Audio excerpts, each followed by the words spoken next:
Welcome to the Aspen Ideas Festival. Jon Meacham, it is such a pleasure to have you here. Jon is full of ideas. I have so many ideas. Yep, and we're going to share some of those with you tonight.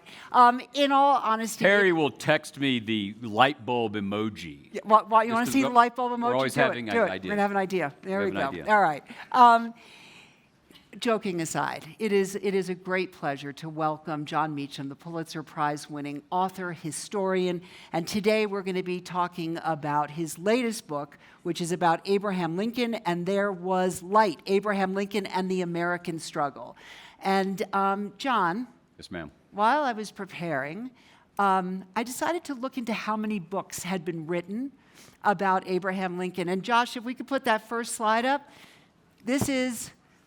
that is, everybody, 7,000 of the 15,000 books that have been written on Abraham Lincoln. And you want to know what was at the top of the pile? There we go. Yeah, woo! But never let the facts get in the way of a good story. But that's a temporal distinction, not a qualitative one. But Jon, seriously, my question is, there have been so many books written about Lincoln. I was unaware of that. I know. I was misinformed. These historians. I was misinformed. I thought he needed a little boost, the old boy. Do you know there's only one person who's been written about more? I do. Jesus. Yeah. What Lincoln and Jesus and other presidents have in common is they all thought they were Jesus. So, and I've written about Jesus too. That is true. That's true. So why did you decide? It was a tough interview. But you knew how to get him to talk. I knew how to get him to talk. Yeah, exactly. Yes, so there have been a few books about Lincoln, but I think when you stop writing about Lincoln, you stop wanting to figure out America both at its best and its worst. And that's what I do for a living. I think that the American story is at once noble and ignoble, at once full of cruelty and kindness and grace and generosity. And no one, imagine to have the disposition of the American understanding of human liberty to fall to your remit, that's what you have to decide. And that's what fell to Lincoln. And so I think he's endlessly fascinating for all the human factors, right? He comes out of nowhere. He never spent a year in school. His marriage was not what I would call terribly happy. I've heard worse. Lost 2 children. And yet, in the maelstrom of history, he had a choice. Were we going to be all one thing or all another? And politically, he could have made the other decision. And don't kid yourself about that. Americans did not wake up one morning in the 1860s and say, this slavery thing bad. Let's fix this. 750,000 people died in 4 years of the bloodiest, the only reason the number wasn't higher is that we were about 20 years, 30 years from more mechanized warfare. It would have been higher. He had every incentive to avoid that struggle. So, Jon, I want to be just a touch getting back to this notion of why a book on Lincoln. And understand the timing of your process. Yeah. Did you just get lucky and happen to come upon writing this book with the parallels to what's happening today? Or did you write this book knowing that Lincoln's story was going to be really important to what's happening today? I know the answer, but I'm asking. It was entirely about where we are now.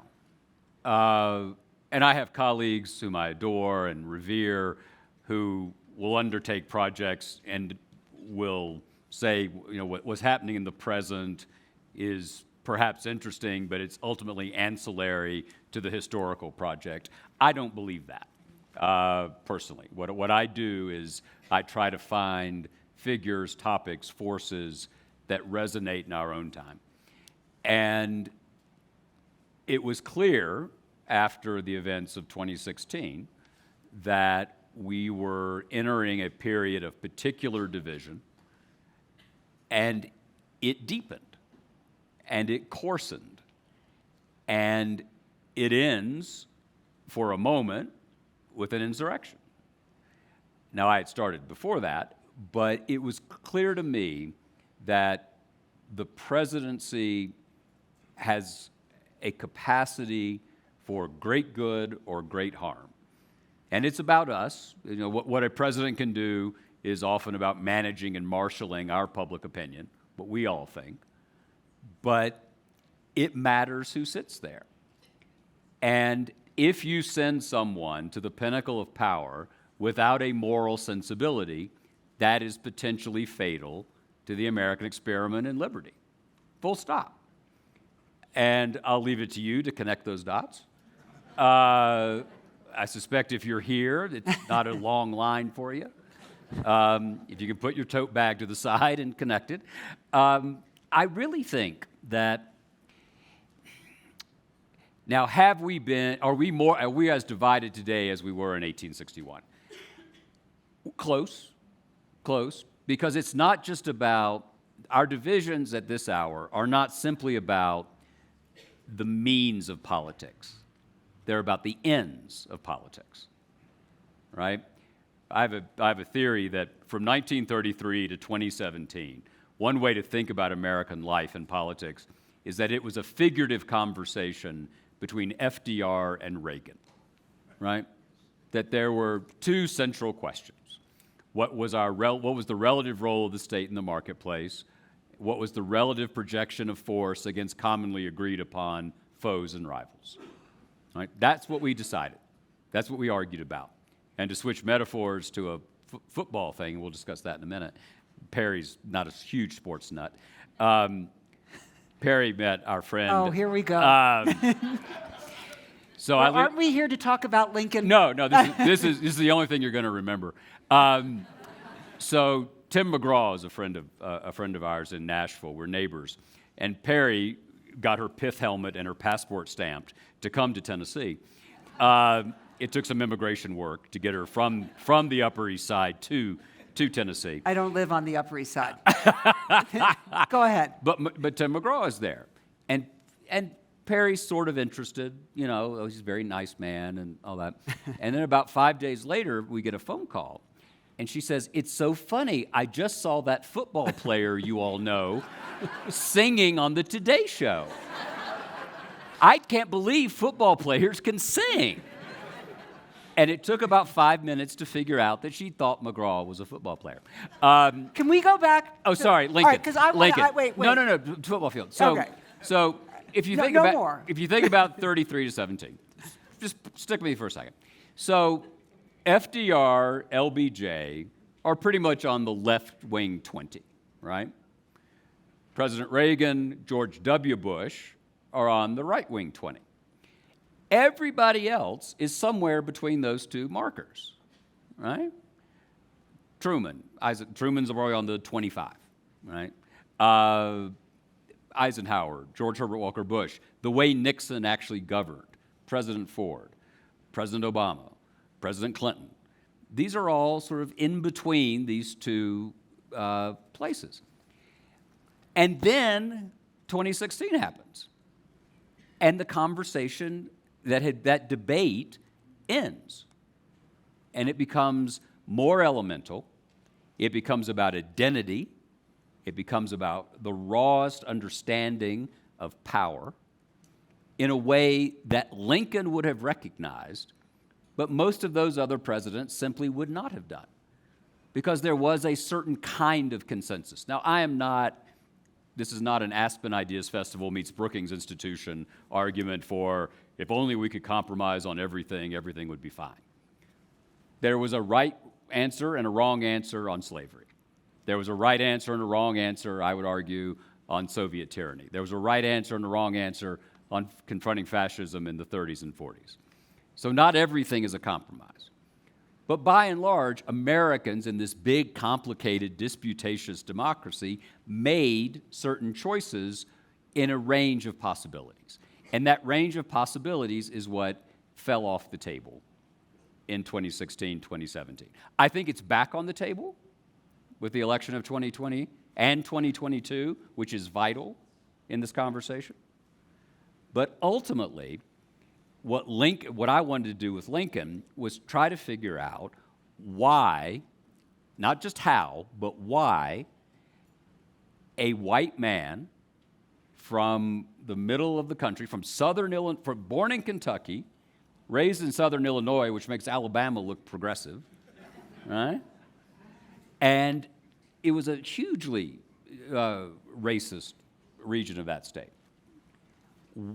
Why did he do it? Because he was a politician, as my friend Doris Goodwin wrote that brilliant book about it. But a politician, if you see someone only as a politician, politicians can always argue the other side. You can always turn this way instead of that way if you're simply making a political calculation. Abraham Lincoln made a moral calculation about what America meant. And that's what is in front of all of us right now. If we want to get to the right now question, what I thought was really interesting, Jon, that you point out is that there was a civil war. What they didn't have that we have today are people denying the election and the great lie. And so it makes me wonder, how do you view the fact that there were some things that were actually worse than what was going on? Well, I would argue, if I may, that it's more similar than that. So South Carolina seceded before the inauguration, right? December 20th, 1860. They knew what was coming, so they pulled out. So that's a function of that's secession, that's insurrection. It's true nobody stormed the Capitol, but they were ready for it. John Breckinridge was the Mike Pence of 1861. There's a sentence you have to come to Aspen to hear. Tell Isaacson that. Breckinridge was the defeated presidential candidate in 1860. He was the incumbent vice president. It was his job to certify the election. He was under pressure not to do it. They've got police from Philadelphia and New York. They filled the Capitol. It's the same box. Remember the wooden box that went across the Capitol? It's the same one. And Breckinridge, John C. Breckinridge of Kentucky, later a Confederate general, later a Confederate Secretary of War, said, I swore an oath to this Constitution. I may disagree with it, I may break away, but my oath pertains here. And so he did the right thing. It's a reminder, and if Mike Pence had not done what he did, God help us. And I've sort of lefty friends who think that giving Pence credit for what happened is rewarding him for doing his duty. That's somebody who's never had to sit and do their duty. Right? This is a room where you all have sat in the Oval Office. You've been there. It's a tough place to tell the guy behind the desk that they're wrong. If it were easy, everybody would do it. George W. used to say, everybody's out there in the waiting room, they're going to come in and say, you're wrong, and they'll come in and they'll see, what a lovely time, Mr. President. So that's that, and that's a minor thing compared to what we're talking about. So the divisions, the similarities are, a huge part of the country believes that their source of elemental power, economic, cultural, political, is under siege. And they are ready to do damn near anything to keep that power. That's what my native region did. I'm a Tennessean. I grew up on Missionary Ridge, a battlefield of the Civil War. It's where Arthur MacArthur won the Medal of Honor, Douglas MacArthur's father, when he was 17 years old. Right? I know these folks. I am a graduate of the University of the South in Sewanee, Tennessee. There may be one or two of you who don't know it well. It's best understood as a combination of Downton Abbey and Deliverance. So I know what we're talking about here. And they were not going to give in, and they fought that war. And Abraham Lincoln had every political reason in the world to strike a deal. Because what do politicians do? They strike deals.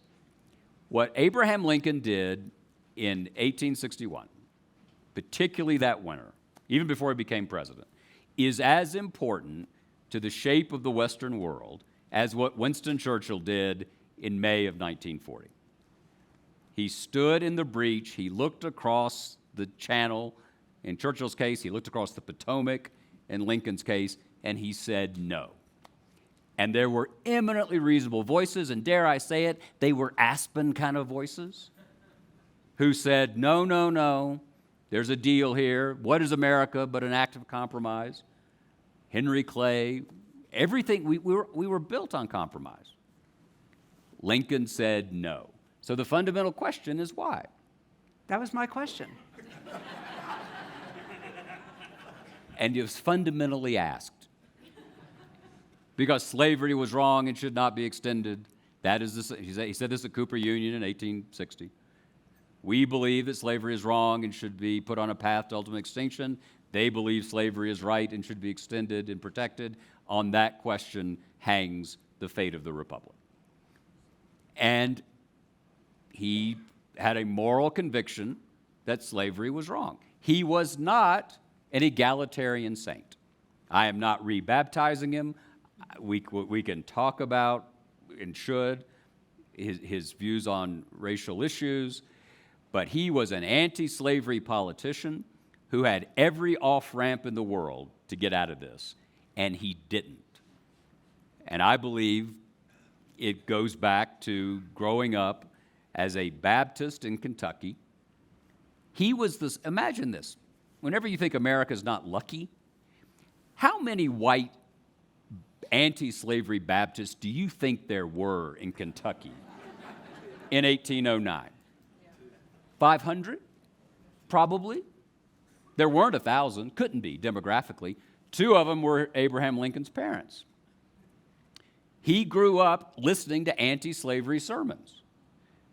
There's a theological line from his denomination in Kentucky through John Leland in Virginia, who was the great dissenter, all the way to Wilberforce in England. We can track it down. When Lincoln said, I am naturally anti-slavery, I cannot remember when I did not so think and so feel, he meant that. He was a lawyer who was very careful about his words. That's a hugely important adverb, naturally, from birth. Slavery was wrong. There were white economic reasons. His father was in competition with planters who owned slaves. That put farmers like Thomas Lincoln at a disadvantage. I'm not canonizing these folks. But at heart, slavery was wrong. That's what he believed. Slavery was right, was what my native region believed, and that was the crisis. So, John, you make that point that we can't deify him. He was a politician. He wasn't a theologian. He wasn't a philosopher. He was imperfect, and yet he made the right decision. Yes. My question is, as we think about Lincoln and what is happening in our world today, how would Lincoln, do you think, have fared if he was existing with social media and existing with the immediate feedback that is coming at politicians today? Well, remember, speed is a relative thing. Right? So one of the reasons the crisis came when it did is we had an information superhighway starting in the 1830s with advanced printing press, advanced postal service. Suddenly, newspaper, when William Lloyd Garrison published an issue of The Liberator in Boston, suddenly it could get to a planter in Charleston, in which it would not have done 30 years before. And so technology was knitting the country ever more closely together. The opinions of one region suddenly mattered more to another. And so if you grew up in a world where you only got a newspaper every couple of months, and suddenly you were getting them every week or every day, that's a kind of social media, isn't it? That's a Twitter. It's coming in. It's coming, and the newspapers of the day weren't a hell of a lot different than social media. People passed stuff along that might not be true. You know, squib and blurb, you know those words? Usually it was something cut out of another paper to fill out a column. And you may or may not know, from our reporter in Charleston or something. And it would just be some opinion, some view, and suddenly it was in the bloodstream. So the information ecosystem, unquestionably, we don't have to talk about how much faster it is. But if you're an American of 1860, and this is suddenly coming at you more quickly, that's a new world. And part of this was the white Southerners did not like, I don't know if you all have noticed this, white Southerners are not thrilled with being told what to think. No one really is, but the rise of the Abolitionist Press was hugely important. One of Lincoln's first political speeches took note of the murder of an abolitionist editor in St. Louis named Lovejoy, whose brother later became a senator and an ally, because a bunch of slave interest sympathizers had broken in, smashed his printing press, and killed him. So the world was obviously different, but the forces that were shaping the information ecosystem were revolutionary for them. And Lincoln understood this. Lincoln understood all great presidents, all great politicians, mastered the means of communication of their age, right? So Jefferson and Lincoln wrote really well and really quickly. Like the Declaration of Independence was like, he crammed it, right? He just churned it out. It was a hell of a term paper. If you're going to do it, that's the way to do it. But it was quick. It was written on deadline. The Federalist Papers were all written on deadline, 4 newspapers. We now treat them as canonical scripture. They were written on deadline to get to the paper the next day. Obviously, FDR, Churchill mastered the radio, Kennedy and Reagan mastered television. The 45th president mastered the vernacular, is an architect of the vernacular of reality TV and social media. He would not have been president of the United States if he hadn't been in the number 1, number 2 TV show for 14 years. We forget that part sometimes. So understanding that was vital. Lincoln understood it. He paid to make sure the Lincoln-Douglas debates were published in the papers and in book form because he wanted to reach more people. And so in that sense, I don't want to romanticize his universe. I don't want to, this was not Olympus with a bunch of guys, and Daniel Day-Lewis was there and it was all fine. It just didn't work that way. It was touch and go, it was contingent, which makes what he did all the more remarkable. So making it all the more remarkable, he made the right choice, right? His moral conviction made him make the right choice. Josh, could we put the next slide up? Whose hand is that? That's right. It's Joe Biden's. It was an No, it's not an advertisement. It's a real picture. President Biden with John's book. And the reason that I have the image is because, John, you have been... It's from my Christmas card. Yeah. Touché. John, you've been advising the president, and I'm curious, as you write about Lincoln and about making the right choices, how much is Lincoln in your voice with the president? Oh, a lot. I mean, it's the great thing about Lincoln is he wasn't perfect, and he got to the right place, which is hugely reassuring if you're in a position of power that you don't have to get everything right. You just got to get the big stuff right. And so I think that, look, the president, the incumbent president, is dealing with something, I would argue, it's as serious a political, epistemological crisis as that which Lincoln faced. A close second, probably, and we could argue about this the rest of the week, would be FDR in 1933. Not simply because of the economic crisis of the Depression, but because of the tension between democracy and dictatorship. The line that we all remember from FDR's inaugural, Friday, March 4th, 1933, standing on the East Front. And of course, we have nothing to fear but fear itself, nameless, unreasoning fear that paralyzes our advance and converts progress into retreat. Fascinating, isn't it, that he used the word paralyze? He had been paralyzed. He taught himself to walk again. He thought he could teach the country to walk again. But the line that got the biggest cheer that day was when he said, "We are in a crisis of such scope and duration that I might require wartime-like executive powers to govern as if we had been invaded by a foreign foe." And the crowd roared. All right? Eleanor Roosevelt wrote in her diary that night that it chilled her to the bone because it felt as if the people were ready for a dictator. And why wouldn't they? Italy, Germany, Moscow. Dictatorship was on the march. One of the best-selling books of the decade was by Charles Lindbergh's wife, Anne Morrow Lindbergh.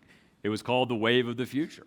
And see if any of this sounds familiar. To Ms. Lindbergh, the wave of the future was a strong man who would overcome the inadequacies of an 18th century constitution that did not seem commensurate with the speed of global commerce and global events, who might have to take control of the means of media and the means of production.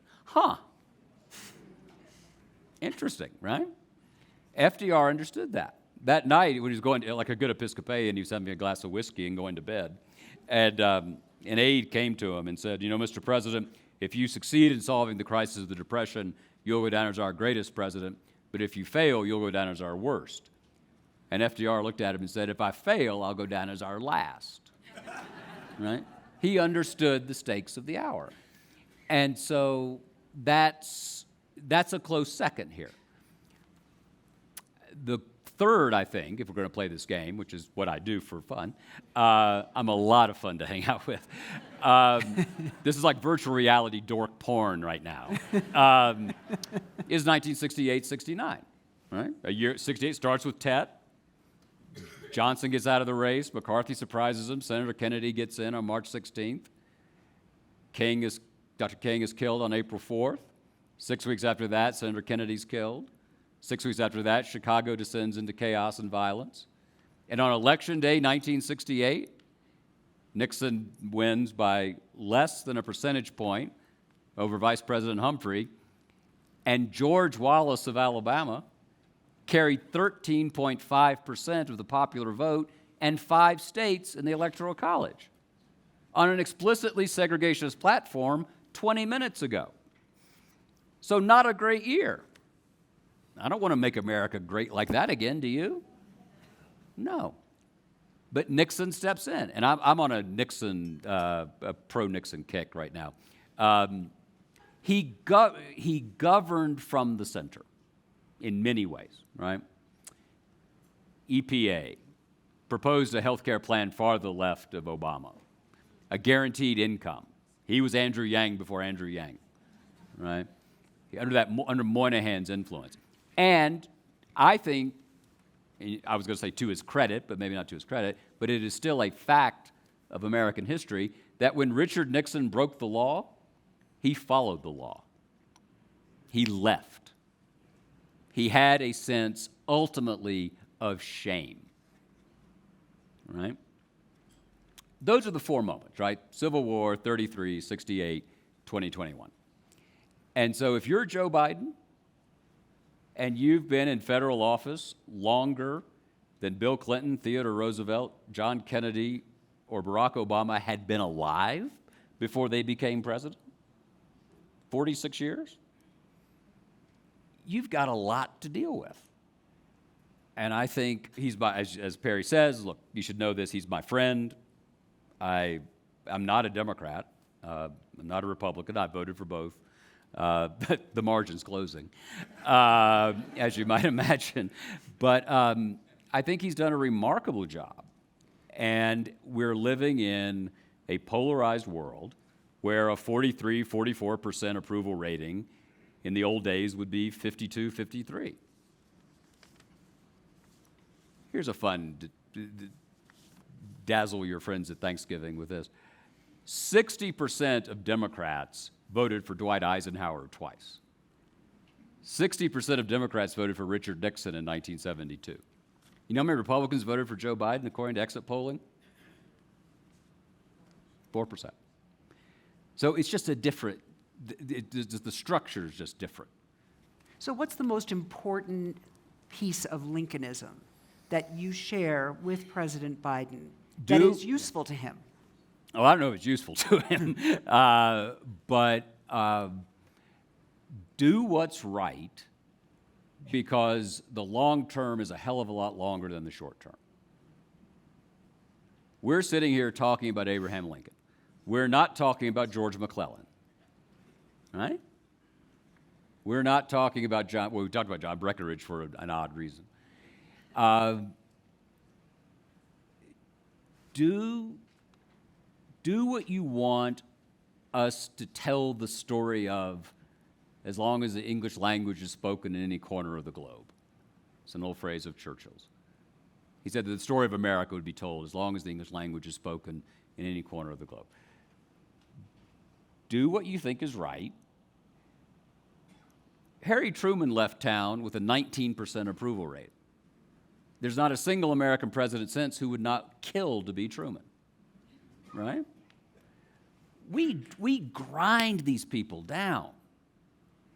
Remember Eisenhower left town, Kennedy had portrayed him as this doddering fool. All of a sudden, until the Bay of Pigs, and the doddering fool looked pretty smart, right? And it's somewhat understandable.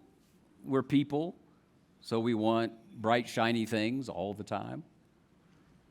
There's wonderful political science. There's a fella at Chapel Hill, I think, who talks about pro and anti-government feeling in America. And whenever we elect a Republican, pro-government feeling goes up. And we elect a Democrat, anti-government feeling goes up. We always want the opposite of what we've got, right? And so that's what the president's dealing with right now. The president's dealing with a lot. And yet, John, when you look at what he has accomplished, from climate to infrastructure, a black woman on the Supreme Court, chips, there's a lot of things, and yet his approval rating, and you pointed out when we were talking about this before, his approval rating's really low. Yeah. I was thinking Lincoln must have had really high approval ratings, but wrong. No, I mean, he won with 39% of the vote, right? Think about that for a second. Abraham Lincoln won with 39% of the vote, and he almost lost in 64. So let's run through this for a second. There are a couple of inflection points that I think prove the generic point I've been inflicting on you. So if my argument about Lincoln is that as a politician, he had every opportunity to do the opposite of what he did, then that has to be tested, right?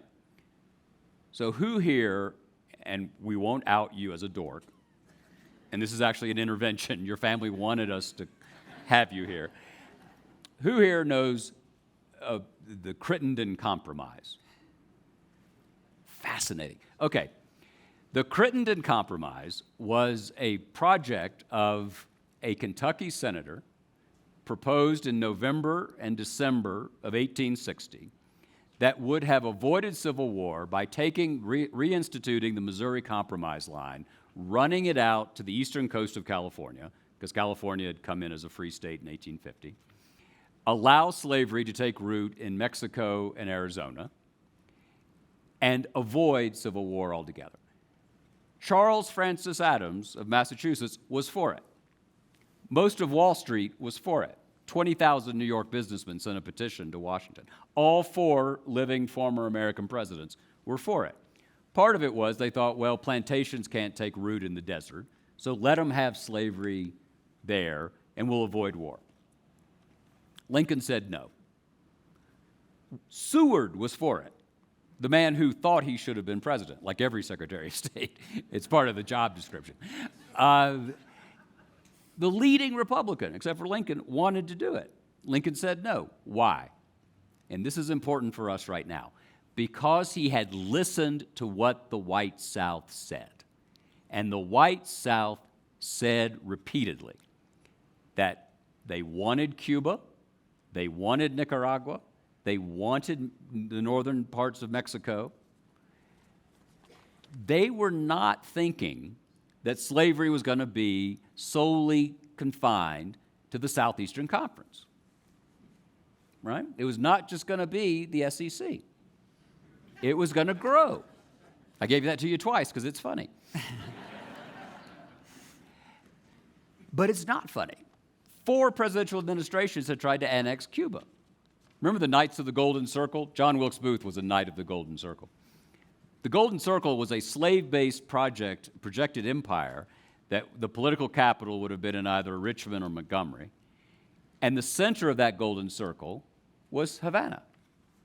Havana was going to become part of the United States as a bulwark for the slave power. We launched filibusters. The original meaning of the word filibuster was an unofficial takeover of someone else's ship or country. A Tennessean named William Walker took over Nicaragua in 1857 and reinstituted slavery for a year. Lincoln had listened to the project. He had listened to their ambitions. And he said, if you give in on allowing slavery into Arizona and New Mexico, you have lost all authority, and it would be like, again, a rough metaphor, rough analogy, it would be like telling Hitler, you can keep Austria. You can keep Czechoslovakia. I'm not joking. That's exactly what it was. It was appeasement. And Lincoln said no. And everybody else would have said yes. Why? So if you do what I do for a living, you sit there and you think, why did he do this? Seward wanted, everybody wanted to do it. The New York Times would have loved it. What did he do? The main Republican papers, the Albany paper, they were all pounding on him to do it. Because slavery was wrong. Now, we can talk about how he got there and all that. But fundamentally, it was a moral decision. It unfolded in a political context, but politicians get credit for doing things that they are not sure are going to work out. That is a point that the incumbent president fully understands. That's one. Fortifying Fort Sumter. Winfield Scott, the commanding general of the U.S. Army, didn't think Sumter was worth civil war. Let him have it. Lincoln said no, because that's appeasement. You give them that, they're going to take more. And in 1864, in the summer of 1864, when George McClellan, former commander, fired by Lincoln, was running on a platform that would have made an immediate peace and repealed the Emancipation Proclamation. Okay? And he was ahead. The editor of the New York Times, the chairman of the Republican, this says how long ago this was, the editor of the New York Times was the chairman of the Republican National Committee. We might as well be talking about Thermopylae, right? He comes to Washington. He says, the tide is setting against us. You need to put emancipation on the table as a subject of peace talks with the Confederacy. Lincoln is behind. Atlanta has not fallen. Sherman has not gotten there. He was ready to lose. And he said, I cannot ask, talk about black soldiers, I cannot ask black men to fight and die for a government that would re-enslave them. And so if I lose, so be it. A politician choosing the right, and here we are holding him up. So the lesson, when you talk to politicians, I don't know if this works. I know they listen because you'll see why. You might mention to them the portrait test. What do you want us to think about when we look at your portrait? And the reason it tends to have some impact is they can't imagine a world where we're not looking at their portrait. So that's good. But that's it. What do you want to be remembered for? Seems to be a really difficult thing for some of them to do. But Jon, I want to ask one last question before we open it up to your questions. There's another book of yours that President Biden likes a lot called Soul of America. Yep. You probably all are aware of Jon's book. And you write in that book, the good news is that we have come through such darkness before, as time and again Lincoln's better angels have found a way to prevail. Yep. My question is, how are you viewing that now in terms of our ability to come through what is arguably an incredibly dark moment in our history? Oh, you can strike the arguably. Okay, It is stricken. a dark. It is. It just is. And I know there are some conservatives here. I guess you slipped through. This is not the party of Eisenhower, Reagan, and George Herbert Walker Bush. It's not the party of George W. Bush, who could not be nominated today. Think about that for a second. George W. Bush could not win a Republican primary. You know. That's right. You can hire him for parties. I know. I'm very big at bar mitzvahs. I'm actually bigger in nursing homes. They love me. And I can just use the same material because I can't remember. But anyway, this is not that Republican Party. And I never thought, I made this argument last fall, quite publicly. I never thought I would say that voting for a particular party would be critical to the survival of the constitutional democracy we know. But I believed it then, and I believe it now. And I don't want to pay more taxes. I'm good. You know, I have objections about all sorts of things that the president, my friend, does. But I'll tell you this. The phone rings in the middle of the night, as it may well do, it could do tonight, and Vladimir Putin has done something to violate the NATO treaty. I know who I want making that decision. And I know that when Joe Biden wakes up in the morning and when he goes to bed at night, he wants to keep his oath to preserve, protect, and defend that Constitution. And I cannot say the same of the front runner who's seeking the presidency on the other side. So it's pretty straightforward. It's not simple. These are complicated questions. But the choice is straightforward. It was straightforward in 1860. It was straightforward in 1864. It's straightforward now. And as Winston Churchill said, you can always count on the Americans to do the right thing once we've exhausted every other possibility.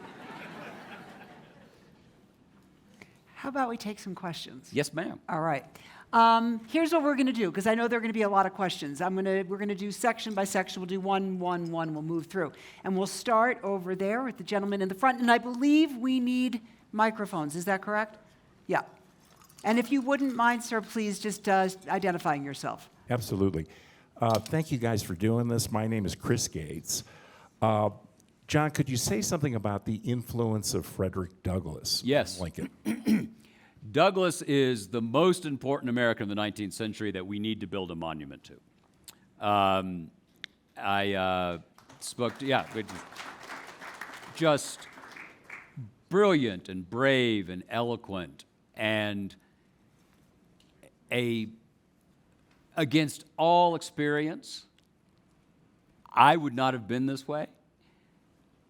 A man born into enslavement in Maryland who escapes, who in his 70s, as an advisor to the President of the United States, Douglass had moved to Rochester, New York. He didn't like coming south of Philadelphia because it made him nervous. Think about that for a second. Frederick Douglass got nervous coming to Washington. Why? Because 6 feet away was the state that had enslaved him. And yet, he articulated again and again a vision of a country that had enslaved him and had to fight a war to end that institution. He believed in that country. It reminded me of Doc Rivers, he's a sports figure. Perry thought she'd get an appointment with him for a cleaning. But this is fun. Happy to help. So in the midst of the George Floyd tragedy of 3 years ago now, this month, right? Rivers said, "Think what it takes for a black man to love America." Really profound. Really profound. Think about that in Douglas's case. And Douglas's eulogy for Lincoln in 1876, delivered at the Freedmen's Monument, is the most important statement on the nature of biography and the ambivalence and ambiguity of America that I can imagine. And so I had a chance to speak to about 200 members of Congress not long ago, and I made this pitch. I said, go back and let's build a monument to him. The day of the second inaugural, which was Saturday, Saturday, March 4th, 65. There's been a terrible storm in Washington. There's mud everywhere. But it was the first truly integrated crowd in the history of the United States. Was it Abraham Lincoln's second inaugural? Think about it. When else would there have been one? And Douglas is there, and this tells you, again, everything about the country. So Douglas has become somewhat, not particularly close, but he's been received by Lincoln as a fellow human being, which mattered enormously to Douglas. Douglas lectured for years saying, when Abraham Lincoln shook my hand, I felt big, because he saw me as a person. He saw me as a man. They go down to, so they do the inauguration, the marvelous second inaugural, and then the crowd goes down to the White House to a reception. And the guards apparently had not gotten the word that it was integrated. Guards tried to push Frederick Douglass out the back door. Lincoln's men intervened, and then Lincoln, like any great speechmaker, Douglas was a great speechmaker, he wanted to know what the other pro had thought. And he said, "What did you make of my speech, Mr. Douglas?" And Douglas said, "Mr. Lincoln, that was a sacred effort." And that's where we are. That's where he was. And it was, just parenthetically on the religious thing again, the line we all remember from that, of course, is with malice toward none, with charity for all, the marvelous peroration. The most important part of that speech, I think, is he uttered the most profoundly theological thing I think an American president's ever said, certainly in public. He said that we both prayed that the war would end, but if it continues until every ounce of blood drawn by the lash has to be answered by an ounce of blood drawn by the sword, then let it be said that the judgments of the Lord are true and righteous altogether. Psalm 119. Think about that for a second. An American president is saying there is a God who is so interested in the unfolding reality of a given geographic polity that he's measuring the bloodshed until we expiate the sin of enslavement. Amazing. Thank you for your question. And John, we're going to get through Yes, a ma'am. question per section. Yes, go ahead. Microphone is coming. And then to be expedient, we'll move a microphone over to the section for next one. Go ahead. When do you think... What's your name, please? My name is Sue. When do you think we will elect a woman president, and what do you think will precipitate that event? Well, I'm going to go for the easy line here. We elected one.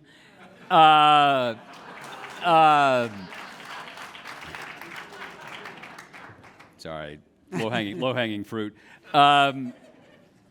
You can never go broke betting on the misogyny of the American people, right? We have literally proven we will send anyone to the White House. Literally. I mean, if it hadn't happened, it would be funny. I've always thought, to answer you quite seriously, it's person dependent. I don't think it'll be, I think I'll live to see it. But to me, the central question needs to be, are we willing to incentivize and reward people who might disagree with us on a couple of different issues, right? So I believe that, for instance, this particular presidential election, like the last one, is more important than any single policy. And so we have to have that kind of measure of, I believe, of farsightedness. If you believe in the Constitution, which, however, it's flawed, but it's the best thing we got, then that's the important thing. And I think that test should be applied to whoever the person is. I always thought that the first black president and the first female president would be Republicans. I've always been proven wrong on one. I don't know that I'm wrong on the next. I think a Margaret Thatcher figure probably has more chance, I think. And I think if Colin Powell had run, he would have won. Yes, sir. A microphone is over here. John, thank you very much for your words and words to our president. I'm Bruce Heyman, and I'd like you to take a few minutes and tell us about your Vanderbilt project, how it's going, and how would you grade it? So this is an easy grader.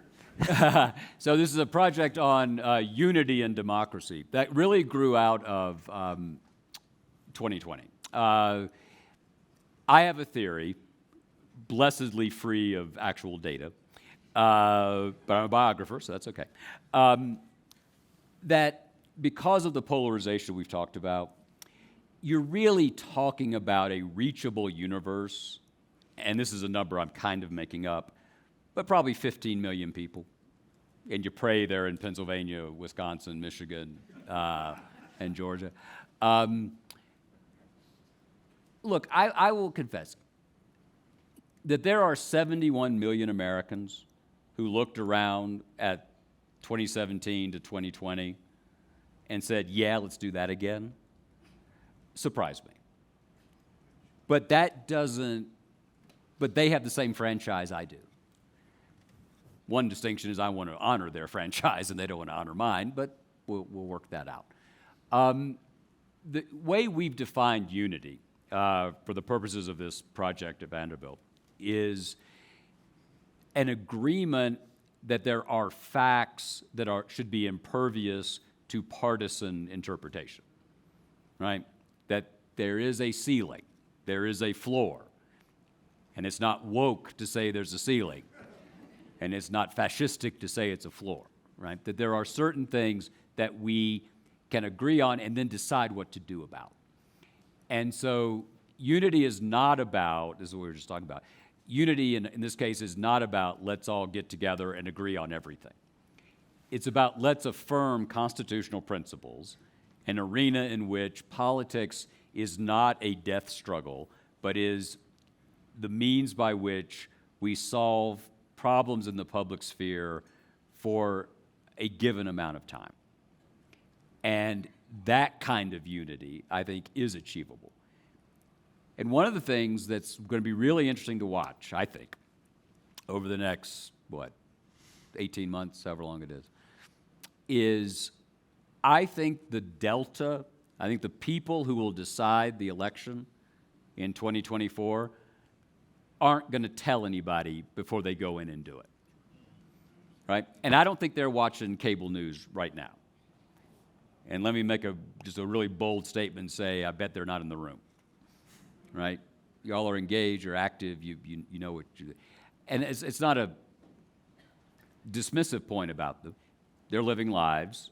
They are not as obsessed with this as we are, which means they're probably healthier. But they may just not quite know. We have a lot of folks in this country, remember, who voted for Barack Obama and then voted for Donald Trump. I still want to meet those people. Okay, we're going to do a few things here for a second. Josh, if you wouldn't mind putting up that second image. If we have time after the question over here, I'm going to come back because I'm feeling moderator guilt that I didn't get that quite right. Question from over here, yes. Wait for the microphone. My name is Susan Silver. Hi, John, my favorite comedian. It's sort of the consensus that Lincoln is a great and extraordinary person and president. What did you find in your research about his childhood, his parenting? What made him that way, or were we just lucky that he was born that way?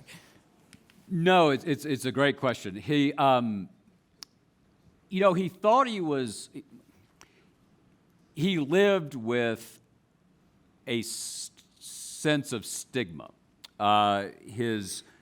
He believed that his mother had been illegitimate.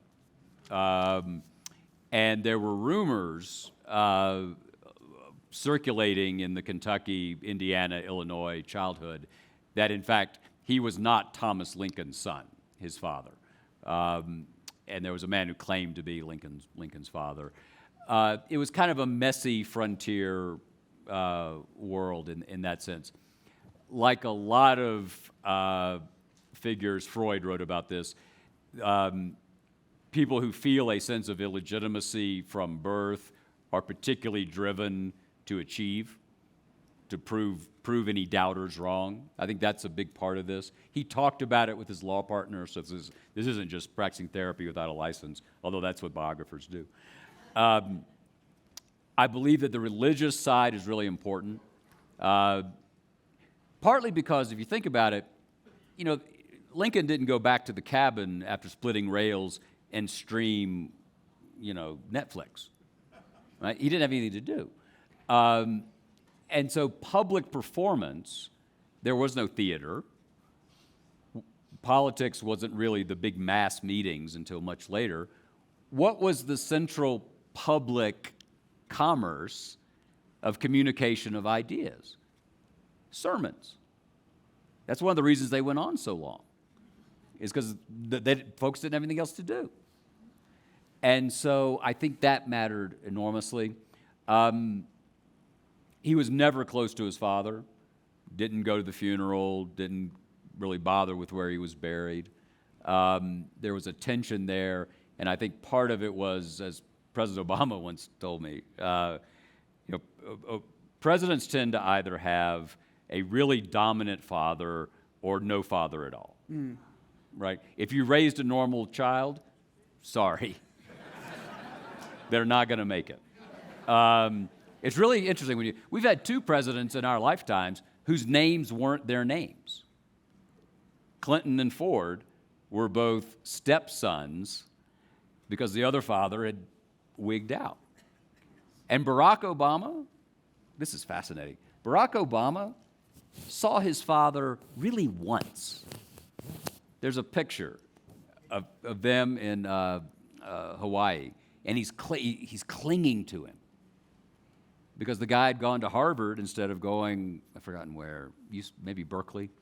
There was a scholarship at Berkeley, and they all could have been together, or there was going to Harvard, and the family couldn't go, and he went to Harvard, the father. And so I remember interviewing President Obama about this because John McCain is the opposite, right? When they were running in 2008, McCain had the admirals, pounding on him. And Obama said, I'm not sure if this is original to him, but he said, every man is either trying to live up to his father's expectations or make up for his father's mistakes. Okay. One last quick question, Yes, because ma'am. otherwise you'll hear all about it tonight that I didn't get. Would you tell us your name and your question for John? Hi, Jon Meacham, Electric Ladies podcast. Making the right decision doesn't always get you elected or reelected. That's true. And we need this gentleman to get reelected. Ron Klain talked this morning I asked him about negotiating, and he talked about how they would get things done in the White House. Abe Lincoln got the 13th Amendment done, right? So what counsel are you giving, or what are you hearing from President Biden? Take us into the room about dealing with Congress on getting things done in a way that also helps the country, that helps both the country and also takes into consideration that he has to be reelected, otherwise the country goes into a tailspin, period. John? Question. Well, Not too much time. yeah. So I think it's pretty self-evident, if you will. I think that, again, Joe Biden's life has been the United States Senate. It's a different time, but what is legislative life? Legislative life is a pretty good microcosm of our lives, right?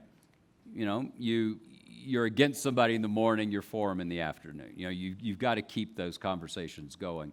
I think that the question the country will face is, do you want someone who is a center-left Democrat, I'm sure Ron talked about this, who has done, as Perry says, some really important things.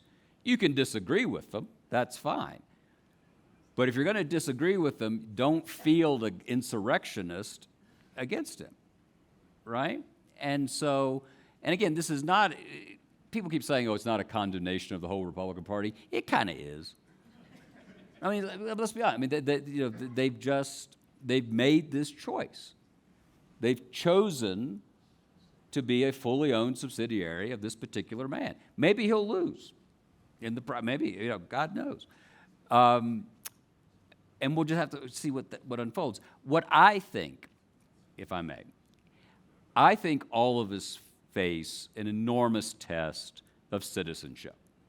I write books about the great one, you know, the Rushmore figures. Fundamentally, this is up to us. What do we want to be like? Do we want to build and not destroy? Do we want an experiment that continues? Or do we want to see, you know, hey, let's try the Hungary thing? And that's not crazy. This is not a partisan point. I say this to you as a biographer, as a historian. If you think it can't happen here, you are wrong. Because it damn near happened here in 1861 to 65. And by the way, until 1968, we didn't have an integrated electorate in this country, right? I haven't had a lot of black folks or women or people of different sexual identities say, oh, things have never been worse, because they have been. But it's up to us to continue an experiment that's about realizing the promise of the Declaration or not. And I think what Lincoln talked about the better angels, but remember, they were the better angels of our nature. It's not somebody you can call for Uber Eats. You can't call for an angel to come intervene. It's the better angels of our nature, yours and mine. Ladies and gentlemen, the amazing Jon Meacham. Amazing Jon Meacham.